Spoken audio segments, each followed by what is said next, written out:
Hey guys, this video is for government class.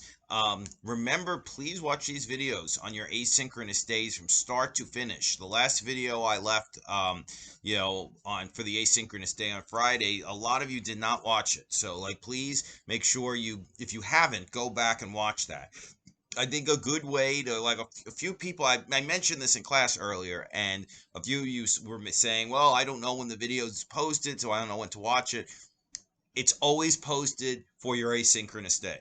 So your asynchronous days are Tuesday and Friday, so they're always available on Tuesday and Friday to watch. So that's just a good way to schedule yourself, just to kind of know that we have live class on Monday and Thursday, and then your asynchronous day um, is Tuesday days are Tuesday and Friday, so they're always available to watch then.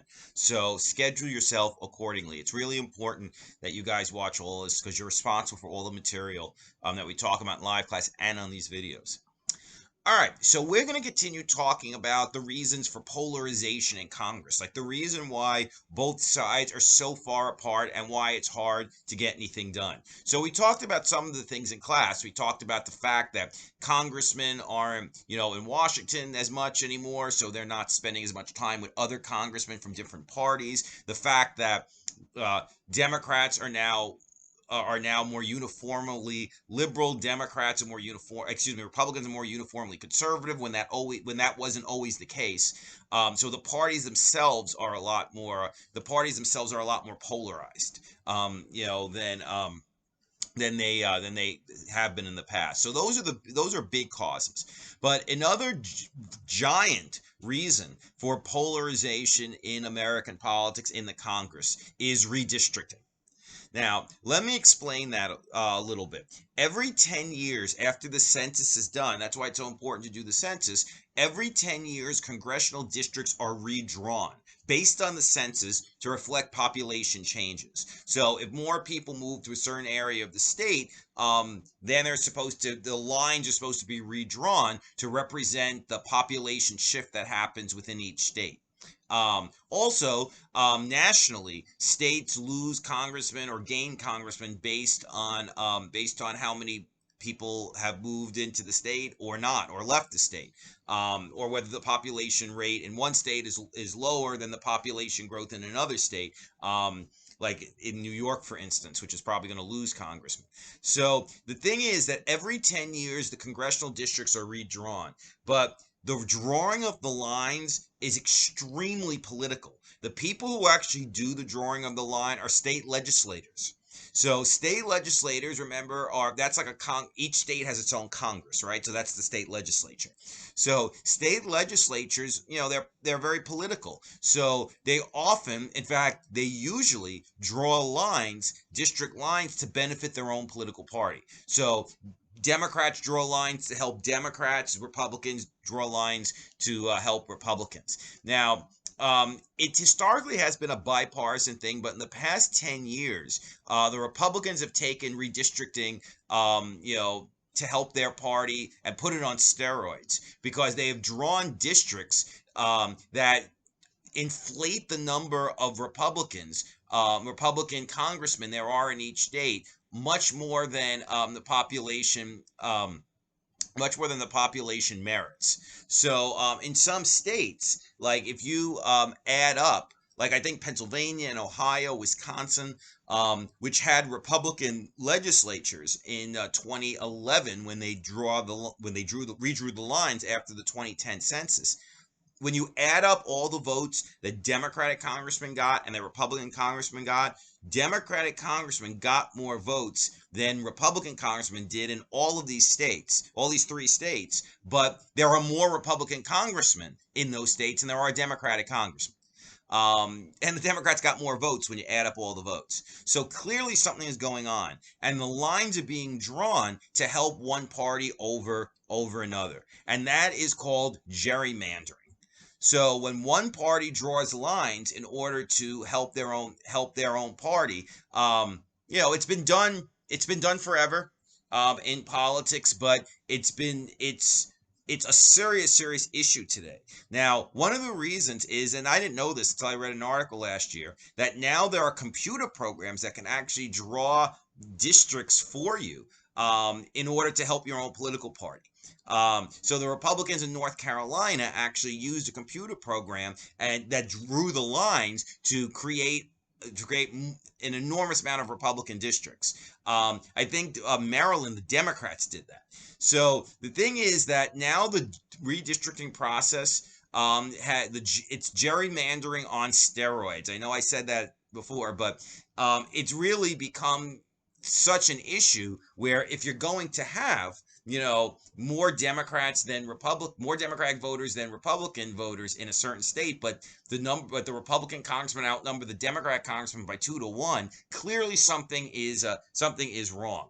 Now, this has always been an issue in American history. What used to happen is a lot of states never redrew their lines to reflect population changes. So, like a state like Tennessee, for instance, they drew their lines in 1900 and they never redrew the lines for the next 60 years.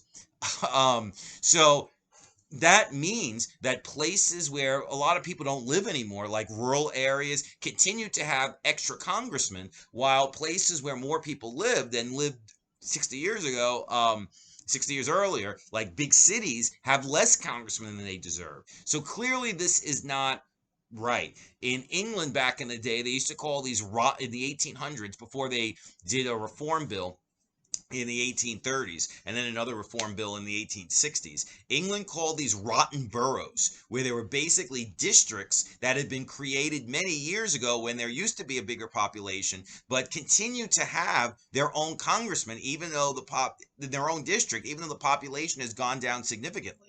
Remember, America kind of transformed in the early 20th century, right? We went from a rural nation to an urban nation. But the thing is, if you don't redraw the lines, then rural areas are going to be disproportionately represented against urban areas where more people are living. So clearly, that's not right. And the Supreme Court in 1962 issued a decision called Baker versus Carr. And Earl Warren, who was the Chief Justice of the Supreme Court, who came down with a lot of important decisions, right? Brown versus Board of Ed, Loving, Miranda, you name it, Gideon, there's tons of decisions that he came up with. But Earl Warren, when he retired, actually said the most important decision he made, or the Supreme Court made during his time, was Baker versus Carr. And that decision enunciated the principle of one man, one vote. And it said that, well, for example, like if the districts are not being redrawn, right, and you're just going by lines that were drawn decades ago, and people don't really live in a district, you could have a district where 50,000 people live, and then you could have another district where 700,000 people live. I know that's a huge disparity, but there were huge disparities. Like there were, like at one point in New York, for instance, we weren't redrawing the lines either, and rural upstate districts where with not many people wound up having more congressmen than all of New York City, because no one was actually redrawing the lines. So after Baker versus Carr, state legislators have to redraw the lines every 10 years to reflect population shifts. Because if you live in a district and there's 50,000 people there, but you live in a district where there are 700,000 people, then, the person who lives in the district with 700,000 is not getting the same level of representation as the person who lives in a district with 50,000. It's not fair. So every 10 years, the states then have to redraw the district, since that decision in 1962, even though that process itself has been hijacked, as we said, by partisan interests who are in the legislature, who are interested in drawing new lines, yes, but lines that help their own political party. Now, another reason why Congress is so polarized and why it's so hard to get anything done is that there are so many safe districts now. A district that's either solidly Democrat or solidly Republican. A district is considered safe if one party consistently wins 55 to 60% of the vote. Then it's considered a safe district for that party. Then there are swing districts which are closely divided between the parties. Which is maybe not 50-50, but that are close between both parties. Now, I think they did like a study like a couple of years ago, where they said there are about 80 swing districts now. which can literally go one way or another, out of 435. So that means the vast majority of House districts are safe. They're safe for one party. And in safe seats, if you're a congressman, you represent a solidly Democratic district, and you're a Democrat, you're more concerned with your fellow Democrats than you are with winning over the other voters or winning over swing voters, right? So that means you're focused almost entirely on the needs of people who belong to your own party.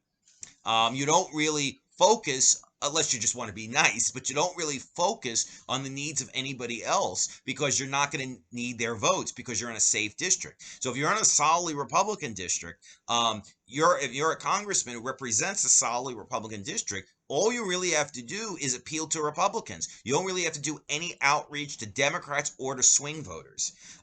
So what that means is there's less need to compromise, right? And increases the polarization, right? Because the vast majority of congressmen are just speaking or preaching to the choir, like they say. They're just talking to their fellow partisans, right? And since the district is solidly Democratic, is say, and it might hurt you politically if you actually try to make a deal with a Republican, right? Because again, most of your constituents are a member of your party, so you have to deal with that as your priority.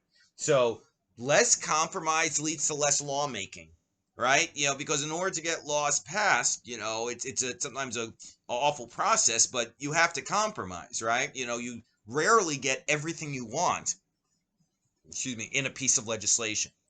But there's less need to compromise if you represent a safe district. If you represent a district that's mostly one party, then you don't really have to compromise. In fact, it can hurt you to compromise if you're in a very conservative district or a very liberal district. And that's honestly, that's most of them. That's most of them today. So often, congressmen are actually more concerned with their primaries than they are with the general elections. And I'll explain that. The thing is that if you live in a safe district, and remember, most of them are safe, right? Most of them are either very Democratic or very Republican. You're probably going to win a general. If you're a Republican in a very Republican district, a safe Republican district, you don't really have to worry about the general election because the Republican is always going to win in a Republican seat. But you are worried about the primary election. The primary election, remember, is where each party decides who their nominees will be. So you're more concerned with a primary where if you're a Republican, congressman, somebody could run against you and say they're more conservative than you are. Like they're Trumpier, they're even for less government than you. They want to slash even more taxes than you, they want to cut spending even more or whatever. So the thing is that often congressmen are more concerned with winning their own primaries than they are with the general election. So that forces congressmen to become even more ideological. So Democrats are often even more liberal. Republicans are even more conservative because they're concerned about running against someone in a primary who will run to their left or to their right in the case of the Republicans. So that's a big problem too, right? If you don't have to do any outreach to anybody outside of your party, and in fact you're always trying to out liberal or out conservative a primary opponent you have, that just increases polarization as well, and it makes it less likely that laws can be passed.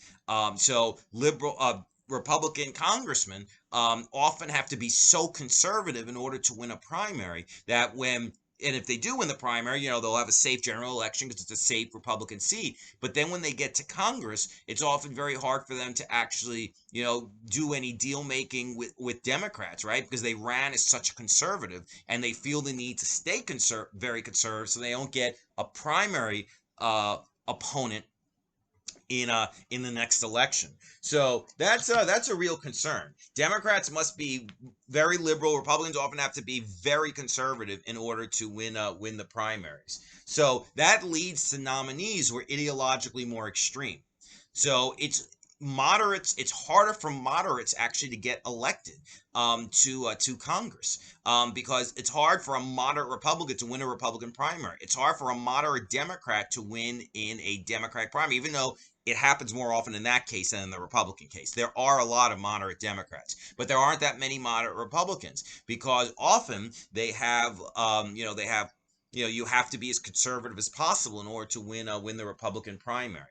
Now, there is something we can do about this.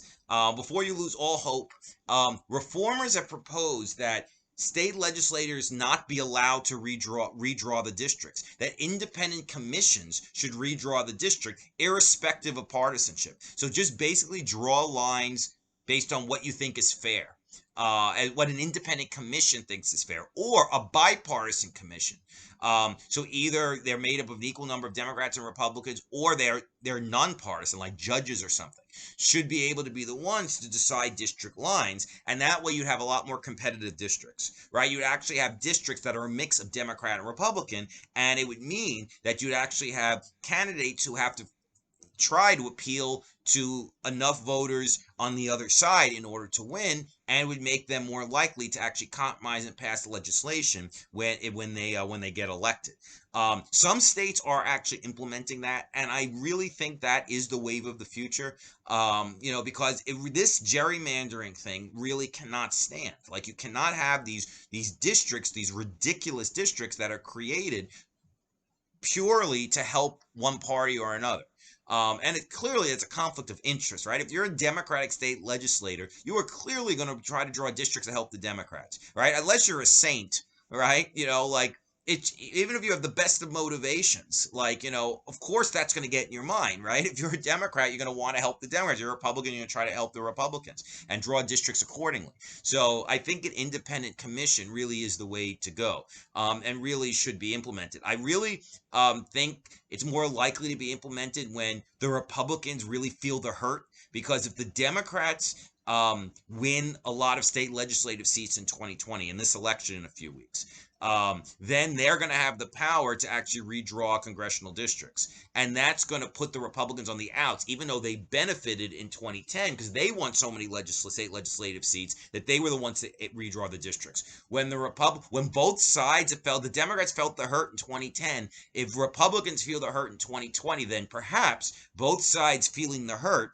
will decide that there has to be a better way to redraw the districts, an independent commission or a nonpartisan commission of some sort. So I think it will happen. But in the meantime, we have very polarized, very partisan districts where congressmen are just more concerned with the primary than they are in the general election, because they know they're going to win a general election because the district is so Democrat or so Republican. There's also a kind of gerrymandering that's racially based, racial gerrymandering. Now, racial gerrymandering actually started in an idealistic vein. Because after the Voting Rights Act was passed, there was this big push to have like more black congressmen and more Hispanic congressmen. So black congressmen and Hispanic congressmen, minority congressmen and women, are more likely to be elected in districts that are majority minority. So state legislators often drew districts deliberately that were majority minority in order to help ensure, even though it doesn't guarantee it, but it makes it more likely that that district would elect a black congressman or a Hispanic congressman.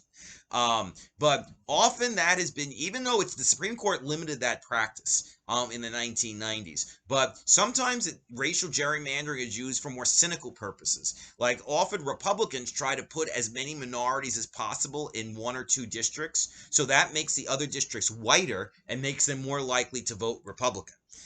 So it started off for idealistic reasons, but now has been used for very cynical reasons. North Carolina, a few years ago, did that to an extreme, where basically they were putting most of their black voters in just a few districts in order to, inflate the number of Republican districts, because those districts were much whiter and more likely to be Republican as a result. Now, another cause for congressional gridlock, of course, is divided government. Now, the House currently is Democrat, the Senate's Republican, President Trump's a Republican, even though a different kind of Republican than the congressional Republicans. So that means that all three bodies have to be satisfied in order for a law to pass. And all these bodies could have completely different ideologies, completely different agendas, and it makes it very difficult to actually have all three entities agree on something. Even if Once in a while, when a party actually controls everything, when they control the presidency, the House, and the Senate, which is the Democrats' hope for 2020, sometimes even then it's hard because Senate Democrats tend to be more moderate than House Democrats. Because remember, a senator has to be elected from an entire state. So that means they have to appeal to more people than a member of the House, who again represents a district that is probably either very Democratic or very Republican. So even when one party controls everything, even then sometimes it's hard because they have different agendas. Some people say, well, the founding fathers wanted it that way because they didn't want laws, just passed all the time, that people didn't really think out. They actually wanted it to be more difficult to actually pass a law. But okay, but I think really now it's been taken to an extreme, right? Where it's to the point where Congress is almost paralyzed, right? Can't pass anything because of all these divisions. Probably the starkest example was in 2016 when Antonin Scalia died, Supreme Court Justice. Merrick Garland was appointed for the Supreme Court seat by President Obama, and the Republicans in the Senate refused to even hold a hearing on Merrick Garland, saying, well, it was an election year. Even though this is an election year too, and Amy Coney Barrett's probably about to be confirmed to the Supreme Court and breaking their own rule. But that's probably and I think it will go down in political science books and government books for years to come as probably the worst, the grossest example of congressional gridlock. That it got to the point where the Senate refused to even hold a hearing on a completely qualified Supreme Court nominee to an open seat, right? So it shows like just how the process really has broken down. We talked a little about this in class today. The fact that the COVID relief bill has still not been passed, that the House, Nancy Pelosi, and the Republicans cannot agree on a bill, right? Even though there's a lot of suffering out there in the country, economic pain, that's caused as a result of COVID. So the thing is that and we haven't had a budget passed in 20 years, 22 years. So the basic functions of Congress really are not being fulfilled now, right? Passing relief in an emergency, approving Supreme Court appointments, having a budget, right? So clearly something had broken down. Now, all the reasons we talked about are reasons why it's broken down, the increased polarization. But also, congressmen increasingly in the past few decades have been playing for the cameras. Like C-SPAN, which is literally one of the nerdiest stations on TV. It's basically just covers Congress from beginning to end. Gavel to gavel, they call it. From morning to night, they just cover Congress. So it's kind of a nerdy. In fact, it's kind of like has this knock as probably like the dorkiest station on television. But C-SPAN has actually played a big role in congressional dysfunction, believe it or not, because now congressmen are filmed all the time. They're constantly on television through C-SPAN, and then often that's carried by other news networks. And the thing is that a lot of congressmen are always performing for the cameras.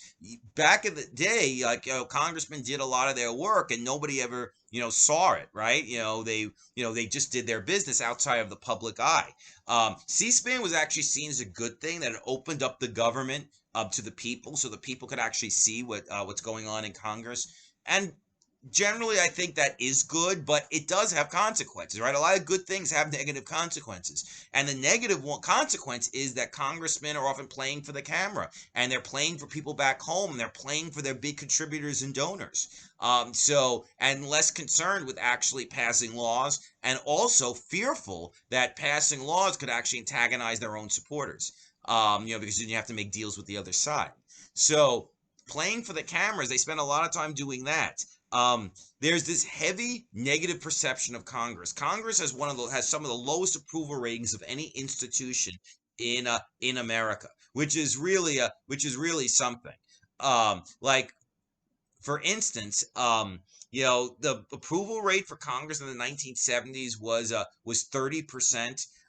Which still isn't very good, but now it usually runs about 15 to 20%. The approval rating for Congress, regardless of who actually is in charge. The approval ratings never really get better for Congress, because people are just very frustrated. But, and this is the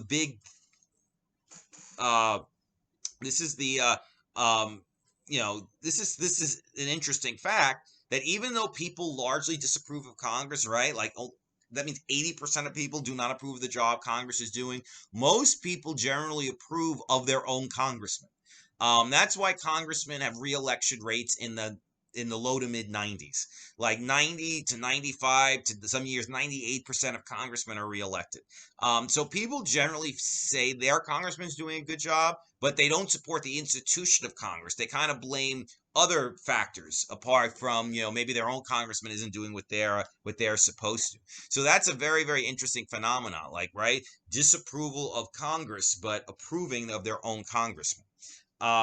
There's also a lot more congressional communication now with Congress than there ever really was in the past. For instance, congressmen get on average today 50 million emails a year. There are 200 million pieces of mail that Congress gets every year. So people generally communicate a lot more with Congress now. So, and again, that's generally a good thing, but it makes congressmen very, very sensitive about public opinion and very fearful of antagonizing people back home or antagonizing their fellow partisans or antagonizing donors. So the thing is that it kind of keeps them or makes them more reluctant to actually pass laws. There's greater pressure from interest groups and donors, and they actually spend less time actually working. Remember, a Congress lasts 2 years, right? In the 1970s, congressmen worked on average 323 days. In 2020, congressmen worked in the 2019, like a Congress lasts 2 years. So in the 2019-2020 Congress, they only worked 250 days. 50 years ago, or 45, 50 years ago, they worked 323 days. That's a lot more work. And part of the reason for that is Congress makes its own schedule. They decide when they go on vacation. They decide when they recess. If they're going to take a week off or a month off, they decide everything. They decide their own schedule, right? Who in America gets to do that? And often they make the schedule less in order to go fly back home, to do fundraising, whatever. It's cold out. I don't feel like going to work. Whatever the reason is, they're actually working less. So if you work 85 days less, you are going to get a lot less done by its very nature. All right, guys, very good. So remember, you watch these videos. Please watch these videos from start to finish. And they're very important. In our next, I guess in live class on Thursday, we're going to start talking about the powers of the presidency. Which is particularly timely with this momentous election about to take place. So thanks for watching, and I will see you all in live class on Thursday. Peace.